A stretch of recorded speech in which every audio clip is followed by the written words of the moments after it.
J'espère que vous allez bien, ça fait un certain temps que je n'ai pas fait de vidéo, genre un mois et demi. Vous devez vous demander du coup pourquoi est-ce que je n'étais pas spécialement présente ces derniers temps. Je dois avouer que entre la vie de famille avec 3 enfants, le travail, la rentrée scolaire, bref, il y a eu tout un tas de phénomènes incroyables qui ont un petit peu bouleversé mon énergie vitale. Et il y a un dernier tout petit détail qui se présente comme ça. Voilà, ce n'est pas un test Covid si jamais vous vous posez la question, non. On entend souvent jamais 203, ben chez nous c'est jamais 304, voilà, donc on attend un 4e enfant. J'ai terminé mon premier trimestre, on est officiellement au début du 2e, donc je suis à 3 mois de grossesse. Et du coup c'est l'occasion de revenir avec un tout petit peu plus d'énergie pour vous parler un petit peu de ce premier trimestre, de comment on l'a appris, etc. J'ai reçu plein de MP sur Instagram notamment qui me demandaient pourquoi je ne faisais plus de vidéos YouTube. Bah du coup je reviens, et on revient du coup avec des vidéos de grossesse, des vidéos de portage, des vidéos d'allaitement, etc. Bref, exactement ce qui m'a fait commencer cette chaîne. Je pense qu'une énorme partie d'entre vous a déjà vu notre annonce qu'on a fait sur Instagram et sur TikTok. Si vous l'avez pas vue, je vous la mets juste maintenant.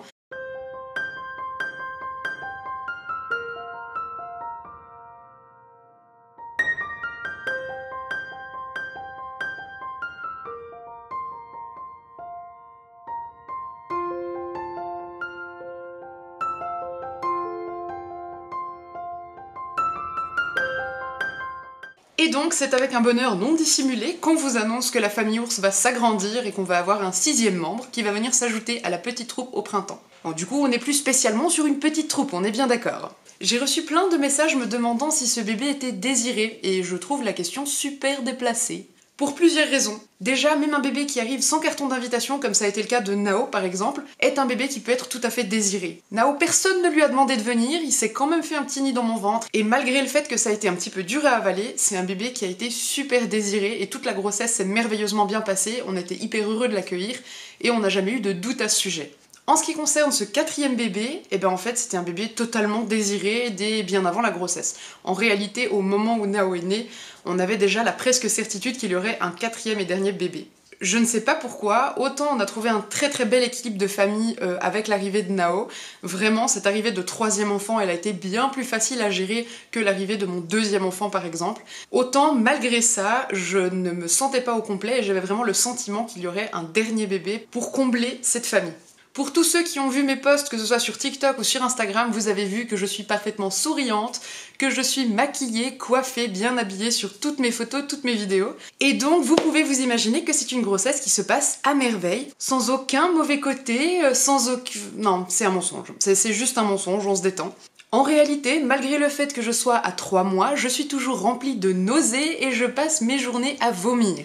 C'est un phénomène incroyable que j'ai déjà bien évidemment vécu pour mes 3 premières grossesses. D'ailleurs, pour mon fils aîné qui aura bientôt 10 ans, je vomissais encore dans le petit haricot en métal, couché en salle de naissance, en train de pousser pour l'aider à venir au monde, voilà.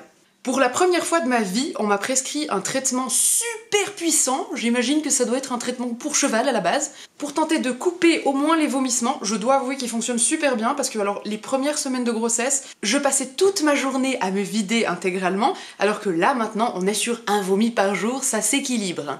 Donc oui, pour ceux qui ne souhaitaient pas des détails un petit peu dérangeants ou qui potentiellement n'aiment pas trop les histoires de vomi, je vous suggère de quitter cette vidéo dès à présent parce que ça va pas parler que de petites roses et de petits choux. En dehors de ce désagrément-là, j'ai passé 2 mois et demi à être épuisée, mais vraiment genre au bout de ma vie. Déjà parce qu'un début de grossesse, ça demande une énergie phénoménale au corps, mais aussi à la tête, parce qu'on se pose 1000 questions, parce qu'on a des angoisses, parce que, enfin voilà, tout se retourne dans tous les sens. Au-delà de ça, on a aussi traversé plein de microbes, où notamment Nao a passé quand même une bonne semaine et demie malade, où il ne dormait pas la nuit. Donc moi, qui étais toute contente d'avoir récupéré mes nuits et de pouvoir me reposer avant l'arrivée de ce 4e bébé, qui potentiellement ne dormira peut-être pas pendant 3 ans, eh ben c'est foutu, voilà, je me fourre le doigt dans l'œil jusqu'au coude. Et à côté de ça, j'ai un sommeil qui est super léger, je passe mes nuits à faire des rêves super chelous, pas forcément des cauchemars, mais vraiment des trucs bien bizarres. Et évidemment, vous le devinez tous, je me lève toutes les heures pour aller faire pipi, voilà. À un moment donné, Papa Ours m'a dit « Non, mais tu dois avoir le sentiment d'avoir besoin de faire pipi, mais peut-être qu'il n'y a rien qui sort en fait, tu dois avoir une infection urinaire. » Non, non chérie, détrompe-toi, je fais actuellement pipi pour 20 personnes. En dehors de ça, je dois bien avouer que je suis pas spécialement à plaindre, je n'ai jamais eu de varices quand j'étais enceinte, je n'ai jamais dû porter des bas de contention, je n'ai jamais fait particulièrement de malaise, enfin bref, je vis les choses plutôt bien dans l'ensemble et je dois bien avouer que ces quelques désagréments, j'ai pas spécialement envie de m'en plaindre. Autant ça me fait vraiment beaucoup rire parce que c'est des choses desquelles je ne me rappelais pas forcément avant de tomber enceinte. Clairement, hein, pour moi, au moment où on a décidé de mettre en route ce 4e enfant, je voyais ça comme le paradis, hein, comme une forme de voyage incroyable que j'allais faire à l'intérieur de moi-même, où j'allais me rencontrer à nouveau et rencontrer un nouveau petit... Bref, non, c'était pas du tout ça en réalité. J'avais totalement oublié tous les à côté pas très rigolos auxquels je suis actuellement confrontée. Mais c'est pas grave, ça va finir par passer. Déjà, combien de temps il m'a fallu pour tomber enceinte? Eh bien, pas longtemps, vraiment pas longtemps. Au moment où j'ai voulu retirer mon stérilet, et ça c'est encore une histoire incroyable que je vais vous raconter en quelques phrases, j'ai dit à mon chéri « Oh, je pense qu'il nous faudra approximativement 1 année pour mettre en route ce 4e enfant. » Que nenni ma chérie, que nenni. Enfin bref, je pense que vous vous en rappelez, à un moment donné j'ai dû me faire opérer. Il s'avère que je suis allée faire retirer mon stérilet dans l'idée donc de faire un 4e enfant, et mon nouveau gynécologue a constaté que son prédécesseur avait fait une erreur monumentale. Au lieu d'installer sympathiquement ce stérilet à l'intérieur de mon corps, il l'avait enfoncé à l'intérieur de ma paroi utérine. J'ai donc dû me faire opérer sous anesthésie générale, une opération qui a duré plus longtemps que prévu parce qu'il a fallu découper au scalpel à l'intérieur de mon utérus pour en extraire en 2 morceaux mon stérilet. Une vraie partie de plaisir qui m'a valu 1 mois et demi de souffrance. Cela dit, je l'ai retiré et ainsi que la presse, sauf erreur, je suis tombée enceinte. J'ai fait un test de grossesse positif, j'ai commencé vaguement cette grossesse et j'ai fait une fausse couche. Je ne l'ai pas mal vécu, j'y étais un peu préparée je dois dire parce qu'en fait avant chacun de mes enfants j'ai toujours fait une fausse couche. C'est un peu particulier mais j'ai un peu l'impression que ces petites âmes, ces petits bébés étaient là pour préparer le terrain, préparer mon corps, me préparer peut-être moi psychologiquement à redevenir maman ou alors ils avaient un message important à me faire passer. Ils sont chacun venus dans un moment crucial de ma vie, ils ont chacun eu un rôle énorme à jouer dans ma vie et c'est vrai que du coup au moment d'avoir cette fausse couche, je ne l'ai pas mal vécu parce que j'y étais préparée et que à l'intérieur de moi, j'étais persuadée que ça pouvait arriver. Ça s'est passé assez facilement. D'ailleurs, c'est la première fausse couche où tout se fait tout seul, où je n'ai pas besoin d'être hospitalisée, d'être opérée, etc. Ni de prendre des médicaments d'ailleurs. En même temps, c'était vraiment au tout début, donc c'est vrai que c'était peut-être un petit peu plus facile à vivre pour moi aussi. Et je ne minimise absolument pas le fait de perdre un bébé, bien au contraire. Les 3 premières pertes de bébé que j'ai vécues ont été particulièrement difficiles. J'en ai parlé déjà sur plusieurs vidéos YouTube d'ailleurs, mais c'est vrai que ça a été des événements dans ma vie hyper conséquents qui ont eu un poids énorme dans mon évolution et dans la personne que je suis devenue. Clairement, ça m'a énormément impactée. C'est vraiment juste celle-ci que j'ai vécue un petit peu différemment. Et il s'avère que le cycle suivant, j'étais à nouveau enceinte d'un petit bébé qui lui s'accroche très très fort pour l'instant. Je suis donc à ma 8e grossesse, mais à mon 4e bébé, et il s'avère qu'encore une fois, pour la première fois de ma vie, je vis les choses sans aucun stress, vraiment aucun stress. Je me suis dit au début de cette grossesse que j'avais vraiment envie de vivre les choses différemment, de vivre les choses en étant zen, en vivant les choses hyper positivement et comme elles viennent. J'ai aucune envie de me prendre la tête, j'ai aucune envie de stresser, de m'angoisser, je me dis que la vie est bien faite, mais quoi qu'il en soit, je suis hyper positive, et force est d'admettre que pour l'instant, avec les 2 contrôles et les 2 échographies qu'on a eu pour le moment, tout nous confirme que ça va merveilleusement bien. On a gardé ce petit secret pour nous environ 2 mois, on ne l'a dit absolument à personne, à part moi, à ma meilleure amie, mais ça c'est un secret. Déjà, on n'avait pas forcément envie d'en parler, même aux enfants, parce qu'on avait un petit peu peur que toute leur école soit au courant en l'espace de 5 minutes. Et il y avait un petit côté superstition aussi, où j'avais un petit peu peur de revivre des événements que j'avais déjà vécus, et que ce bébé s'envole, et qu'il faille ensuite retourner vers toutes les personnes à qui on l'avait annoncé, pour expliquer que finalement ce bébé malheureusement n'avait pas continué à grandir. On l'a annoncé à presque tous nos proches la même semaine, voire même le même week-end, et les 2 premières personnes qui l'ont su, c'est la marraine de ce futur bébé et son conjoint, qui est d'ailleurs le parrain de Nao. Et il s'avère qu'au moment de leur annoncer, on voulait en même temps demander à la future marraine d'être la future marraine, donc elle a eu un petit peu tout en même temps, la veille de son anniversaire, donc c'était assez chouette niveau émotion. Je vous mets la vidéo juste maintenant si ça vous intéresse, je pense que vous allez être aussi ému que moi, ou presque. C'est très très joli. Oh. C'est tellement chaud, je dois gratter. Oui. Le bracelet est magnifique et...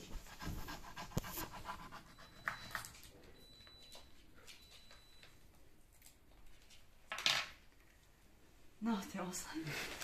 Oh,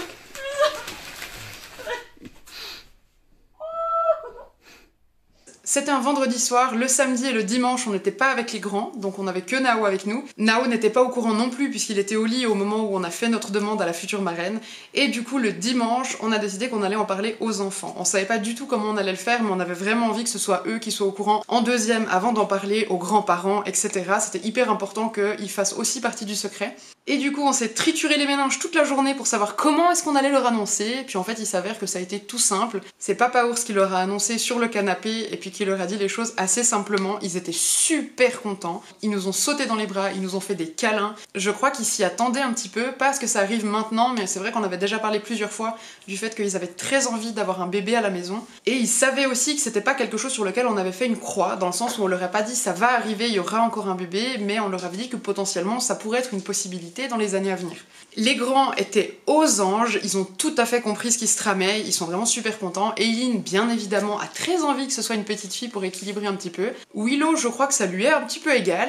Nous, ça nous est entièrement égal, on s'en fiche totalement, particulièrement parce qu'en fait, avec une éducation non genrée la majorité du temps, ça ne nous fait aucune différence, du tout. Donc on ne sait même pas si on a vraiment envie de savoir le sexe, c'est probable que non. Par conséquent, vous ne le saurez pas non plus avant la naissance, ça va être la surprise générale pour tout le monde. Et Nao, qui était aussi là évidemment avec les aînés quand on leur a annoncé, il a mis 10 secondes à comprendre ce qui était en train de se passer, et ensuite il a demandé mais c'est vrai, il y a vraiment un bébé dans le ventre de maman? Et quand il a compris que c'était vrai, il était trop content, pareil, il nous a sauté dans les bras, il s'est projeté, il a fait des bisous et des câlins à mon ventre, et depuis ce moment-là, donc ça fait un mois à peu près, les enfants n'en ont qu'après cette grossesse, donc ils font des calculs pour savoir quand ça va arriver, combien de temps il reste, ils me demandent quelle taille fait le bébé, donc on regarde souvent sur internet où en est l'embryon, quelle taille il fait, pour qu'ils puissent eux aussi se projeter un petit peu, et puis réaliser comment ça se passe, d'autant plus que j'ai pas un immense ventre, donc c'est vrai que c'est un petit peu difficile pour le moment. Ils se réjouissent aussi de le sentir bouger, mais ça aussi il va falloir attendre je pense quand même 2 bons mois, donc pour l'instant il faut un peu de patience. Donc ils posent plein de questions sur la grossesse, sur l'accouchement, on lit pas mal de livres sur le sujet aussi parce que ça intéresse beaucoup, particulièrement Eileen et Nao, et ça nous occupe beaucoup.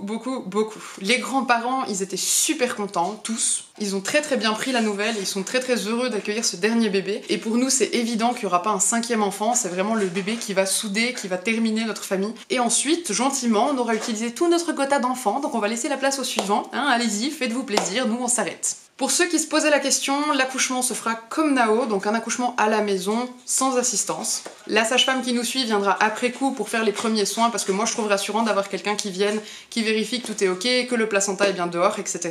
Mais par contre, la naissance, on a envie de vivre encore un enfantement libre, parce que c'est quelque chose de merveilleux, d'incroyable qu'on a vécu ensemble avec mon amoureux. Sur le principe, les enfants ne seront pas là, premièrement parce qu'ils n'en ont pas spécialement envie, et que je me vois pas du tout leur imposer ça, c'est quand même un événement assez fort. On a plutôt envie de vivre ça vraiment les deux, ou les trois du coup avec bébé. Mais du coup voilà, les choses sont mises en place, ce bébé grandit et va bien. J'ai un ventre qui ressemble davantage à un gros bourrelet plutôt qu'à un ventre de grossesse, mais en même temps c'est normal, je suis encore au début. Je vais tenter de vous le montrer avec la caméra comme ça. Mais du coup voilà, c'est un petit ventre bien bas.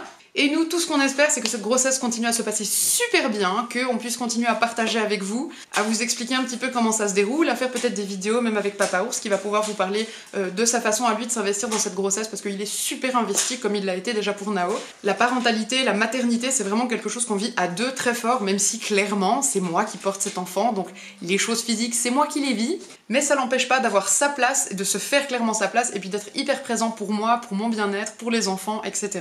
Sinon, j'ai eu du coup 2 échographies avec mon gynécologue. Maintenant, c'est une sage-femme qui va prendre un petit peu le relais et qui va faire le suivi à la maison. Mais je dois avouer que ces rendez-vous avec le gynécologue m'ont laissé un goût particulièrement amer. Premièrement, parce qu'il a voulu me faire des théories sur l'allaitement et qu'on s'est un petit peu fighté. Parce que oui, j'allaite encore Nao. Oui, je suis tombée enceinte en allaitant Nao. Ça fonctionne tout à fait. C'est tout à fait compatible. Si Nao a envie de continuer à téter après la naissance de son petit frère ou de sa petite sœur, eh ben je ferai un co-allaitement comme je l'ai fait avec mes aînés. Et comme beaucoup de professionnels de la santé, le mien n'est pas spécialement au courant et a eu envie de penser qu'il savait mieux que moi. Il est clairement professionnel du domaine gynécologique, ce n'est pas du tout mon cas, donc je lui fais confiance de ce côté-là, mais c'est vrai qu'il y a des domaines sur lesquels il n'est juste pas informé parce qu'il n'est pas formé. Donc si vous rencontrez un souci avec votre allaitement, au lieu de demander au pédiatre, à une sage-femme ou que sais-je, demandez à une professionnelle IBCLC pour être sûr d'avoir les bonnes informations et de ne pas partir avec des informations qui sont faussées. Bref, du coup je vous laisse avec cette première vidéo de grossesse, j'espère qu'elle vous aura plu. N'hésitez pas à me dire de quoi vous auriez envie comme type de vidéo. Moi je vais de toute façon faire une vidéo par trimestre pour faire un petit point, pour expliquer comment je me sens, comment ça s'est passé, etc. Comment nous on a vécu les choses, parce que c'est vrai qu'on a une façon peut-être un peu particulière de vivre les choses, d'autant plus parce qu'on part sur un enfantement libre. Mais s'il y a des sujets particuliers que vous voudriez que j'aborde, mettez-le moi dans les commentaires, je serais hyper contente de vous en parler. On va en tout cas parler de portage pendant la grossesse, c'est sûr et certain. Je vais peut-être attendre d'avoir un ventre un tout petit peu plus conséquent, et je vous ferai une vidéo sur mes conseils quand on porte et qu'on est enceinte. Je peux également faire une vidéo sur l'allaitement et la grossesse, ça c'est aussi quelque chose qui est envisageable, pas en tant que professionnelle bien évidemment, mais en tant que maman qui l'a déjà vécu et qui le vit encore. Et s'il y a d'autres thèmes que vous voulez que j'aborde, s'il y a d'autres sujets que vous trouvez intéressants et qui sont aussi dans une atmosphère un peu maternité alternative, ben n'hésitez pas, je fais ça volontiers, je vais essayer de reprendre au moins une vidéo toutes les 2 semaines. Si ça se trouve, une vidéo par semaine, en fonction de mon énergie et en fonction de comment ça se passe à la maison. En tout cas, pour l'instant, ça se passe super bien, à part les nausées, à part les envies de pipi toutes les heures, à part le sommeil qui manque un peu, à part les rêves super chelous. Donc je n'ai pas du tout à me plaindre et je me sens pleine d'énergie pour continuer avec vous à vivre cette grossesse.